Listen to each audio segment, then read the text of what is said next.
Higit sa 763,000 pesos na halaga ng iligal na droga.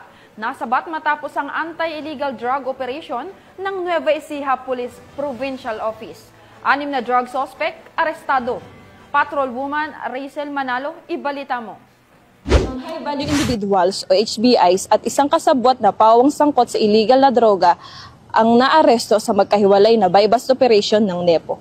Ayon kay Police Colonel Harry Dagit Liwanag Bruno, Provincial Director ng Nueva Ecija Police Provincial Office, nagsagawa ang Gapan City Police Station ng isang anti-illegal drug buy-bust operation sa Barangay San Vicente, Gapan City, kung saan naaresto ang 3 high-value individuals alias Geleng, alias Joy at alias Jajam. Nasamsam sa mga ito ang tinatayang 55 gramo ng hinihinalang shabu na may halagang humigit kumulang 374,000. Samantalang sa magkahiwalay na operasyon ng Cabanatuan City at San Jose City Police Station, 2 high-value individuals at isang kasabwat ang nadakip. Nakumpiska sa kanila ang humigit kumulang 57.2 gramo ng hinihinalang shabu na may halagang 388,960.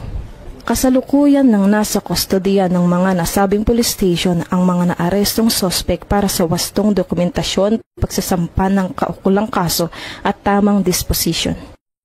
Mula dito sa Nueva Ecija Police Provincial Office, ako ang inyong PNN Correspondent Patrolwoman Rachel Manalo ng Cabanatuan City Police Station. Alagad ng batas, tagataguyod ng balitang pulis.